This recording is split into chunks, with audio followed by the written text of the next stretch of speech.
Hey everyone, Mr. Happy here, and welcome to Mondays with Mr. Happy, aka Mr. Happy Mondays, the weekly Q&A show where you ask me questions and I answer them. Some of you watching this, since it's Monday, are probably wondering what my thoughts are so far on E3. As of the recording of this, the only conference I've really given much mind is the Microsoft one, which was pretty good. It had some, wish it had more gameplay, and I don't really care about the new Xbox or anything like that, or Project xCloud, but it was still pretty good. And that's all I've seen at this point, so I can't really give you much in the way of my thoughts. Maybe next week or maybe throughout the week we'll do some other E3-related thoughts, especially after the Square Enix conference, which is 6 p.m. Pacific on Monday, which I am going to be co-streaming on Twitch.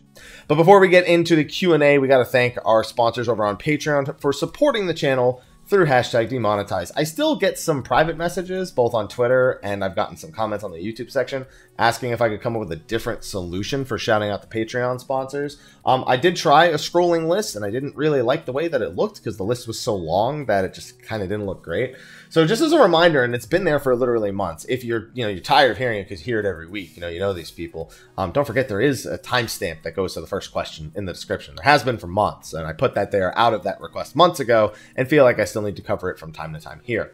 But I need a way to thank these patrons because they have helped keep my motivation on YouTube relatively high, even in times where it seemed like it was completely pointless. So we have to thank our patrons of light and soon to be patrons of darkness of that of Khuja Cross on Jenova and Kurenai Oni, who've been big supporters on this tier of supporting. Kurenai Oni currently trying to race me to the end of Octopath, even though he's skipping all the cutscenes and I'm not. So I don't know what the race is about if you're not going to all be on the same page there. I'm trying to get my 100% achievements right now. Just saying, enjoying myself some Octopath on PC. But thank you all the same, Kurenai and Khuja Cross, of course, for supporting the stream as much as you guys have over the years. We, of course, have our other tiers of patrons. We have our standard Mondays with Mr. Happy sponsors. We got Edmund Dantes, Alondra Ellentil of Siren, Rav Mal of Cactuar, Kareth Jarrus of Midgard's Armor, John Anananon Alburio, Sana Oshiro of Brynhildr, Chromgar Holzborgson of Gilgamesh, Kevin Walbatalia, Alma Elma, Dark Lumina from Jenova, Marianne, Ramil Gaming, Sabo Empire, Mizra, Red Wings of the Baron FC from Zalera, Cidus, Oreo, and Shiva, Syd Hellwind of Gilgamesh, Afro Ninja from Malboro, Cheesecake from Leviathan, That Lame Weeb, Ashen Emiya of Cerberus, Fafarian, Rendil, Stevie-Rex, and Neon. We also have our elite Mondays with Mr. Happy sponsors. We got Kazran, Micah, Jay Gardner, Benjamin, Irish Rager, George, Batar Garl, Yufa Hakenchi on Excalibur, Scumlord, Itsumi Amarillo of Gilgamesh, Ravik, Cardtrakens from Famfrit, Sigurd Drake from Balmung, Edgefair on Ultros, Jerica, Emma, Zernik Vork 13, Chris Suzuki on Brynhildr, Crazy Meter from Midgar, Rajan Ventinus from Cactuar, Carol, Seraphina Edelise Senshi, Shadowlink on the Tonberry server, Dom, Asukawig from Jenova, Lamilianella of Midgard's Armor, Sarah and the Fennel family, Johnny Yatsuo, Kifkin the Great Eagles on Exodus, Kadayoshi from Khujata, Rylanator Westaus The Purple Warrior, Magic Grid Steel on Exodus, Lexxie Valentine, Mantaru the Rivivus FC from Zodiac, Sour Cream and Chives from Jenova, Rynoet Chikara, Guisha Valfer of Sorry, I need to cut my nails, Phoenix Town FC on Goblin, and Saren from Zara. I was rubbing my face there trying to loosen it up because I was like slipping over my words, and I was like, Jesus Christ, what? I didn't even notice. My nails are like way too long. I need to cut those fucking things. And we got our elite Mondays sponsors. We got Samael Astoriath of Excalibur. I hear Samael and it just makes me think Lucifer got confirmed for season 5. Got me excited. Endless 88, Illuria, Meline, Noel, Sumbla, Nakonayame, Shauna Senpai of Brynhildr, Zoshime Hasha of Famfrit, Beatrice, Kazuzu, Vapatiam of Diablo, Shadow Ari of Brynhildr, Zeravira of Corwell, Alchemy, Shenka, Casual Heroes FC on Midgard's Armor, Tatachi Taka on Hyperion, Kana Uzuki on the Jenova server, Ustarl of Corwell, Sothal, Sarah Frost from Behemoth, Holy Tabasco, Crass 015, Serenity FC on Ultras, Kat Kazuma, Ignis Farga from Excalibur, Valestia of Famfrit, Not Quarters from Excalibur, Krobus Moonscar, Private Mikey, Nana Karasami, Rudy Rudiger, Kalakman, Roll Jr., and Kiltastic Jones. Thank you again to all our Patreon sponsors. And a reminder that Patreon is really just there as secondary support for the YouTube channel. There's nothing really too special about it. I don't do anything crazy because I've had a lot more sponsors pop up as of late. I want it to be clear, it's not used for very much right now, so it's really just for the shout out and for supporting the YouTube channel. Feel no pressure to do it, cancel anytime. I just don't want people to think it's something that needs to be pushed super hard. I'm just thanking the people who are on it. Anyway, with that, let's go through the YouTube comments from last week and see if we got any good questions. All right, first question, Mr. Happy. It's not even a hello. You mentioned in previous videos that you are going ranged. I am as well. As someone who played Machinist in Heavensward but hated Stormblood Machinist, do you think I would like the pacing of the new rework, or should I too go Dancer?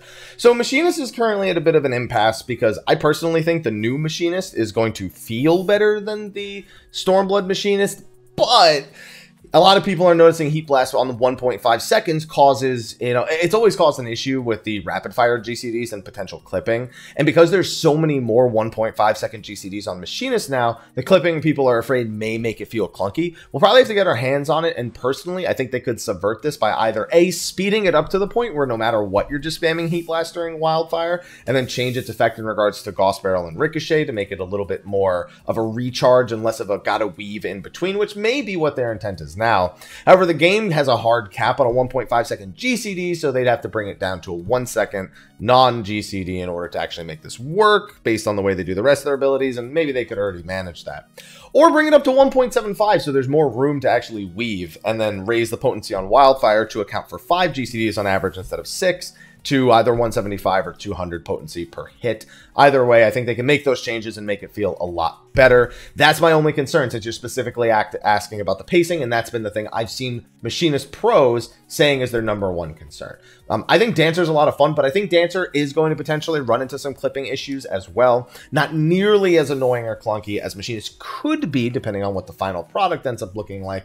So I think, honestly, the reason I keep saying I'm going ranged physical is because I feel like I could comfortably enjoy any of the 3 jobs based on the experience that I had with them. Whereas with Melee, as much as I don't dislike Samurai or Dragoon, I certainly don't prefer to play them. Ninja, I think, is going to be a lot more fun than it was in the previous expansion, but it's still not a job I'm like particularly drawn to. Monk's really the one Melee I'm particularly drawn to, but Dancer just calls to me way more. So I looked at Monk and playing the other 3 Melee in the case that I need to, versus Dancer and being able to play the other 2 physical ranged, and I feel like I would, on the whole, more enjoy the ranged physical role. And Machinist, even with all the things I think that could maybe be improved about it going into Stormblood, I think I'll still enjoy it quite a bit, and I hope you do as well. All right, question number 2. Hey, Haps, been enjoying the vids and the podcast ever since I got into 14 a few months ago. First time bonus, so enjoy your 100 posts. Hey, listen, those 100 posts are going to be worth a lot more in a couple weeks. Going into Shadowbringers, is there any pieces of optional content you would recommend making sure you get through beforehand? Besides, of course, the Crystal Tower, which Yoshi P has made pretty clear is important. That would have been my #1 answer. I do think that maybe experiencing some of the 24-mans or 8-man normals could be important if you're someone who doesn't have any experience outside of, maybe running them once. A lot of the times, the normal modes and the savage modes, we can usually divine how future savages, future normal modes are going to look based on those. And getting used to that difficulty if you're a newer player, at least to get yourself your foot in the door into the 8-man raiding scene, is important. And yes, even the normal modes are relatively important because you need to know what it's like to go into a normal mode, finish it, and then be able to go into a savage and recognize what was the same from normal mode and what the differences were. This is how you make a bigger impact at the beginning of an expansion and get yourself that raid experience that sets you up for the entire future of your Final Fantasy XIV raiding career. Yes, it's a little annoying, it's a little tedious, and it's a little late. It's harder to find normal mode groups, it's harder to find savage mode groups so close to the expansion outside of farm groups, but even if you could just spend a little bit of time in both the normal and savage mode of an encounter, specifically Alphascape, for even just a little bit of time to see what the average difference looks like for the first couple of fights and then take that experience into the expansion, I think that's very, very valuable to get yourself into the raid scene early in 5.0. All right, next one. Hello, Mr. Happy. Thank you for all the amazing content from the NA Media Tour. No, thank you for watching it. I certainly still had a bunch of errors in there, too much information for me to try and post all at once, so definitely some slip-ups on my end, but all the same, thank you for enjoying it. You fueled the hype train thoroughly, and also thank you for answering my speculative question 2 weeks ago on Monday's number 245 about the tank stance being a trait. Seems like the right idea, but not a full Hap Jesus. Yeah, I thought of you immediately when they actually revealed it. I was like, uh-oh, that comment that I answered, that's going to come back. With Tank Mastery in place for 5.0 to mix things up, which tank do you want to play first? I really want to play Gunbreaker first. A lot of the napkin math and vacuum math and pre-release potencies and all sorts of stuff all lean towards Gunbreaker having a lower DPS, but, being a relatively easy fix of being able to push its potencies up to give it an edge or give it, I guess, damage closer to that of what the other projected potential potency per second or potency per minutes are for the other tanks as well. And that's great, because if that's the only thing you need to fix, then cool. But there are some other things that people think could probably use some adjustments on Gunbreaker. Superbolide is one. But I think it's definitely going to be the tank that I play. I'm a big fan of both of the new jobs, actually. So I'm looking at any time I need to do like Duty Finder stuff as a tank, or anytime I'm just, want to switch things up. I'll probably end up leaning towards Gunbreaker and, hoping that any adjustments they need to make, they will within a reasonable amount of time. Fingers crossed. On to the next one. Hey, Mr. Happy, I hope you have/had a fantastic weekend and a good start in the new week. Well, I'm already several hours into Octopath, so I'd say it's a good weekend so far, at least for my second playthrough. I hope you, anyway, I have 2 questions. There you go, that's the line. One serious and one funfy. I know you meant funny. And a bonus. First one, what Final Fantasy race would you want to be your husband and wife if you were forced to marry both? I mean, I don't really care about the race of it. It's not really a relevant thing to me. It was like, I don't have like a I want to marry this race kind of thing. That's kind of, I don't know, that just the concept of basing it off of the race is kind of weird to me, because I don't really care what race it is if they're, you know, shitty. If the individual is shitty, I don't really care what the race is. And if the individual is cool, I also don't care. For the second one, I would like to ask this. In your experience in past releases, would you expect the Q health for leveling roulette? What would you expect it to be? I'm concerned about a massive lack of healers, as there's no new healer class. I can tell you that with Stormblood, where we had, you know, 2 DPS, it still went pretty smoothly for the most part. I'd say the 10 levels, 60 to 70, it's usually a little bit of a drought because, as you've said, there's no jobs there. We won't have a tank drought, but healing, luckily, with the leveling roulette being a thing that's going to span across all the levels, regardless of what level your healer, tank, or DPS is, that leaves a lot of room to be open. People are probably going to be trying to do roulettes a lot. You know, sometimes you get caught a little bit behind the main scenario, or you just want to get a little bit of experience on the job, and sometimes you just want one big burst of EXP, or you don't have a lot of hours to play, even though it's an expansion launch and you should have taken off work. So I don't think it'll be that bad. After Stormblood wasn't that bad, considering it was 2 DPS, but it's certainly not going to be perfect. I think the health will be better at launch after, I mean, you know, maybe 2 days into early access, it'll probably be at a healthier amount, but at the early parts, there's still the concerns of potential DDoSes and problems connecting that could lead to some sort of problem somewhere along the line. And bonus question, how would you have solved the dilemma with the Astro cards? My thing was actually to only use 3 cards instead of 6, and I know lore-wise, you know, there's 6 cards, there's the deck, but it just seems so pointless to have 3 cards that were redundant. And while they've eliminated, I guess, having 3 DPS cards that compete with each other, they just have 6 DPS cards now. So my solution would have been to eliminate the arrow, the spear, and the ewer, and just have the balance, the bull, and the, and the spire, and to only have the balance, the bull, and the ewer. Balance still, same thing, pretty much. Bold, change it to be the extended effect on a royal road, and then the ewer still being the resource card and still being the spread. That was before I even thought of them completely changing it. If I were like trying to retain the old system while just kind of balancing the cards, removing 3 of them would have been my first choice, which I know sounds dumb again because of the story behind them. The very first quest has you collect all 6 of the cards. Not like that's mattered, because there are quests that ask you to do things that you literally can't with names of skills we don't have anymore, like leeches. But that would have been mine. That way you still have kind of the same basic functionality, 1 defense, 1 offense, 1 resource, and it kind of retains the entirety of the thing, while the entirety of the old system without as many kind of dud cards, I suppose. Next one. Hey, Mr. Happy, long-time lurker, first-time asker. Welcome. Do you think there's a chance we'll see menus updated, specifically vendors? It seems like so much more of the UI in these spaces could be consolidated into fewer options. I always find it an eyesore to go to Ralger's Reach and have 8+ options to search through the token vendor. When you see things like Disciples of War 2, or options have extraneous tabs that are completely empty, it seems like sloppy organization.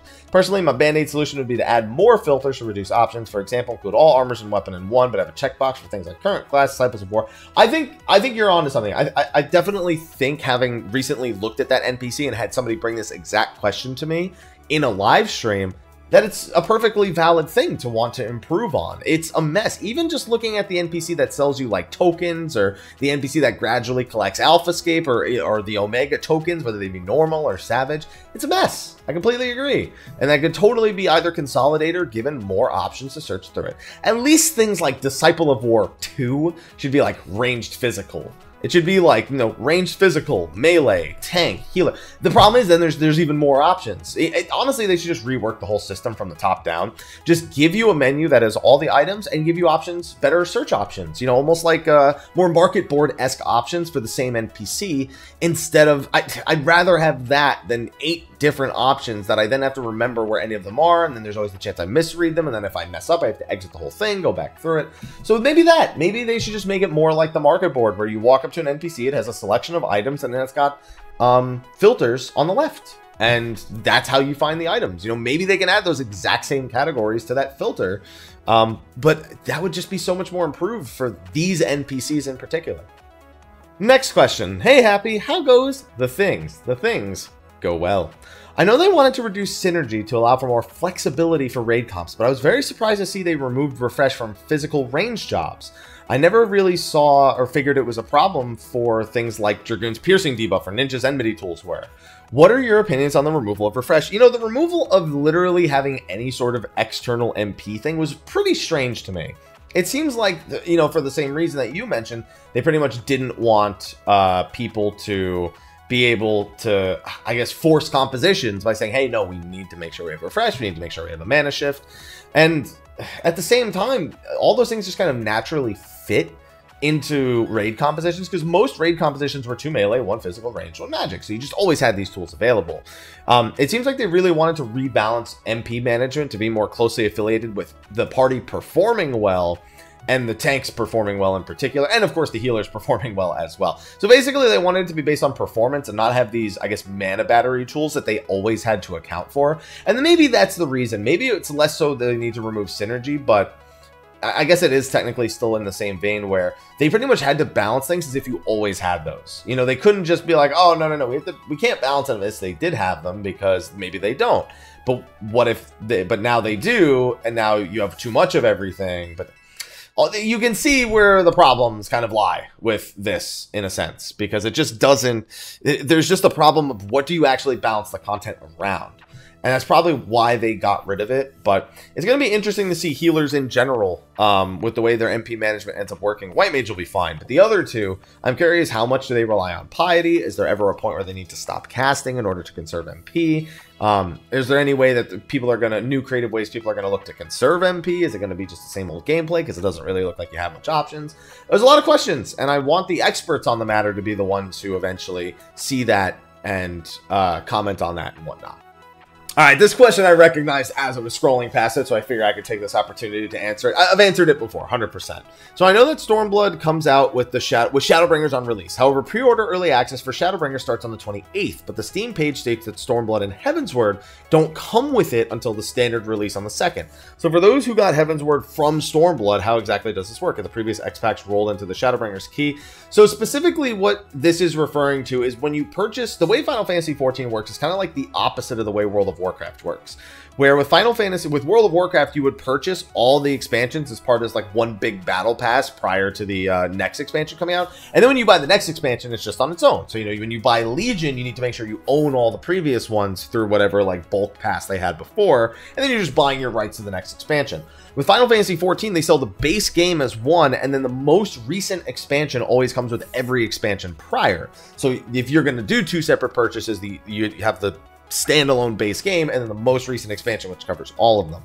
So what this is saying is that if you buy Shadowbringers, you get Heavensward and Stormblood. Okay, that's normal, but specifically, you only get them after Shadowbringers officially releases on July 2nd. Meaning that if you currently own A Realm Reborn and you pre-ordered Shadowbringers to play that when it comes out, you won't be able to access Heavensward and Stormblood until July 2nd when the official launch comes out. So essentially, it won't even really matter that you've pre-ordered Shadowbringers because you won't be able to access any of that stuff prior to it.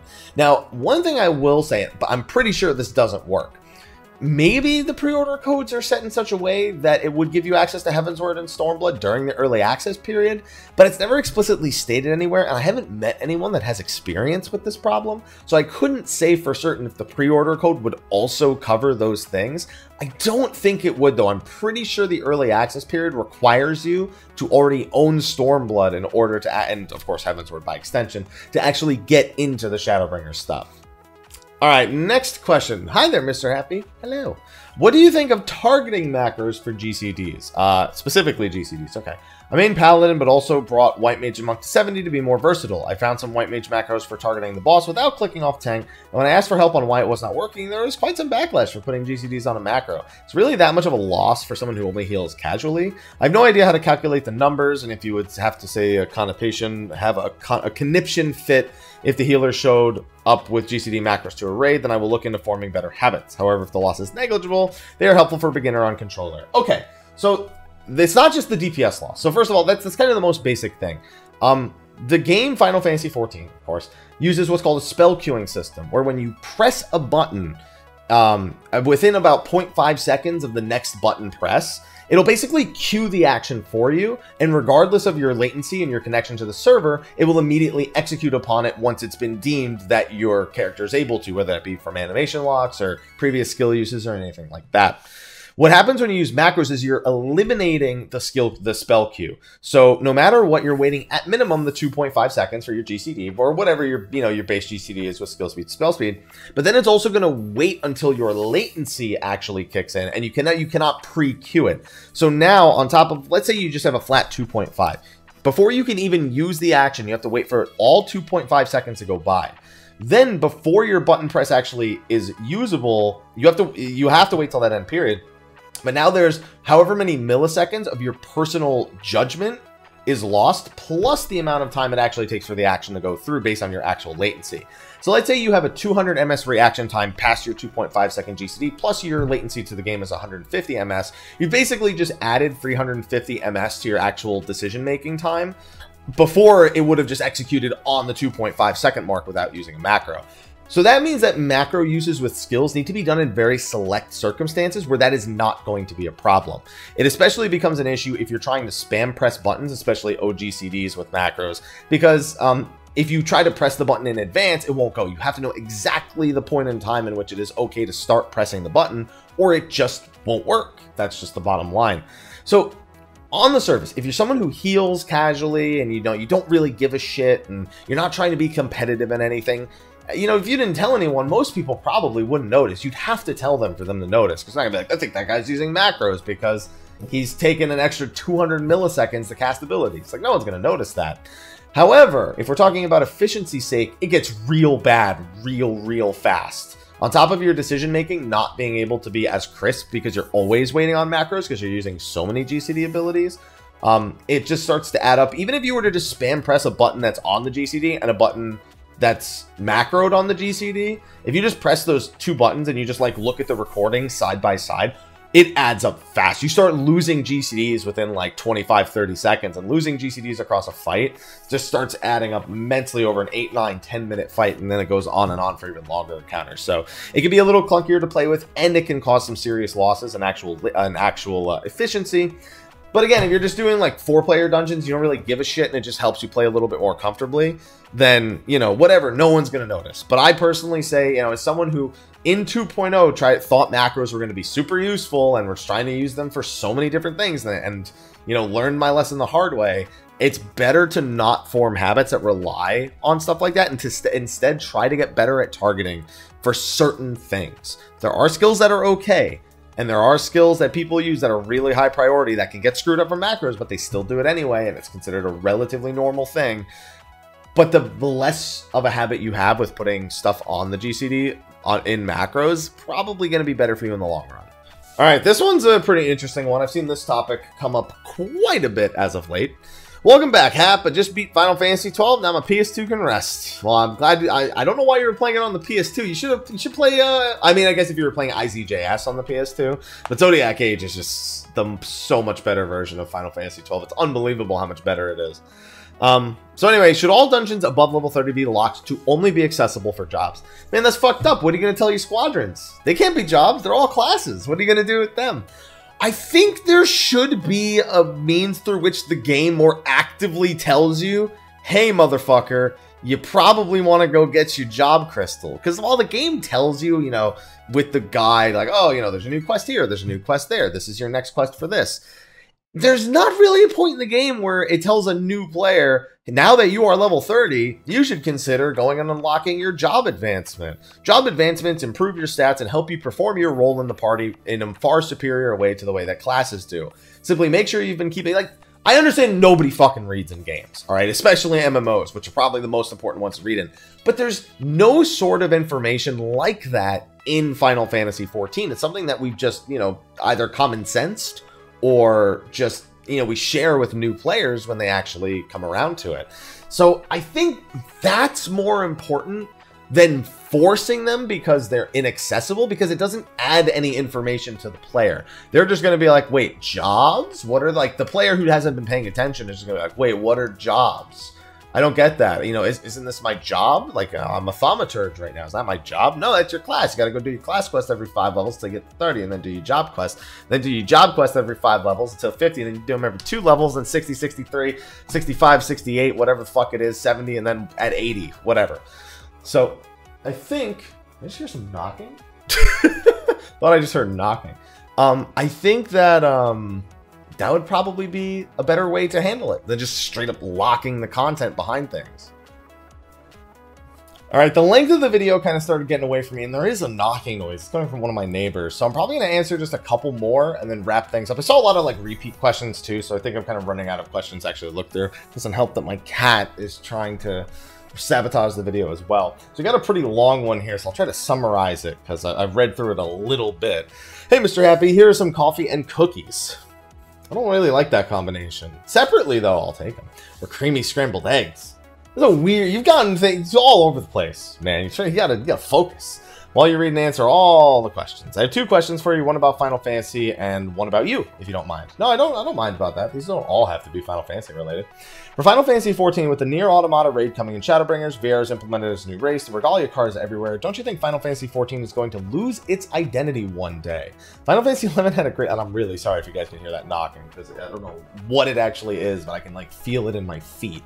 Final Fantasy XI had a great lore and beautiful zones and bestiary built around making the world of Vana'diel strong, but as the years go by, 14 seems more and more like some kind of Final Fantasy themed amusement park. What do you think about all this fan service? Do you think Square Enix will continue more and more because fans are asking for it? So first of all, literally since A Realm Reborn released, even before it released, it was specifically stated that Final Fantasy XIV was a Final Fantasy amusement park. It has its own world with its own lore, and it has elements from other Final Fantasies integrated into them. You know, we have our references that are like the Crystal Tower being my favorite example of another Final Fantasy element that was placed seamlessly into Final Fantasy XIV without compromising either of their lores or their world building, and it's a great thing. But then we have things like Nier Automata, which are really weird. They're going to make it fit, but we know that it's Nier Automata. Like, it's not like it's any big surprise. Vieras, Regalias, none of these things really bother me. The only one I could kind of see out of this whole thing is Nier. I'd like to also comment that Final Fantasy XI, it had big zones and it had enemies that built the world. I don't feel like they made Vana'diel a stronger world, though. Really, outside of the cutscenes of the main story and, you know, a few of the side quests, I always felt that Vana'diel just felt relatively lifeless compared to Final Fantasy XIV's world, which is why Final Fantasy XIV zones are more compact and less wide open, because sometimes having a bunch of wide open space doesn't make your world stronger. It makes it weaker because you just have landmarks that have little to no description. A lot of space goes wasted in those bigger areas, which is something that 1.0 should have learned for 14 much earlier. So it's always been an amusement park. It's always going to be an amusement park. It's never going to stop being an amusement park. The question is, with collaborations, does it eventually lose its identity there? And that is where I actually share your concern. I hope Nier Automata fits in great. I don't really think the Regalia or the Viera or any of that really bothers me all that much, but specifically the Nier thing, because it's just too relatable to a different game, kind of like Rathalos, they actually kind of made fit pretty comfortably. I was surprised. There's where my concerns more lie than in anything else. But I don't think that has taken anything away from Hydaelyn and the story that's actually taking place. They're just elements there that are fun little things that come from other games, and they make people happy, and that's really all that matters in a game.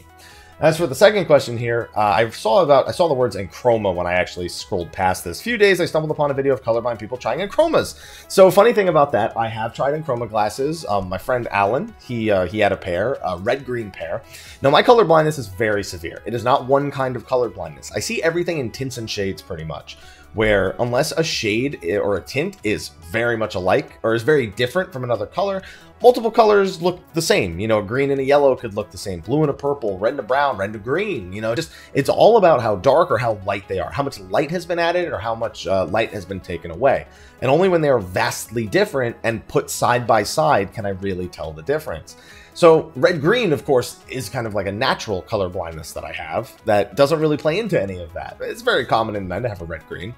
So I went to his house and I told him about my color blind. He said, wait, I have a pair of Enchromas. Let's see if they work. Because he didn't have color blindness, but somebody gave them to him. So they didn't really do anything for him. And so I put them on and I was outside his house. And he had this huge green fence, or so I thought. And then I put them on and I literally looked and I said, holy shit, your fence is red. Like, I could tell immediately, like, I can identify the color, but it actually didn't look red to me before I put those glasses on. He was like, what color did you think it was? I said green. He's like, well, those are red-green glasses. I was like, well, they work. From what I understand, they require a certain amount of sunlight, I suppose, that specific pair. I don't know if they have indoor pairs nowadays, but I have tried them on, and they do work. It's just my version of color blindness is so severe, I'd need to carry, like, several pairs with me at all times, so it's not really something that's feasible for me.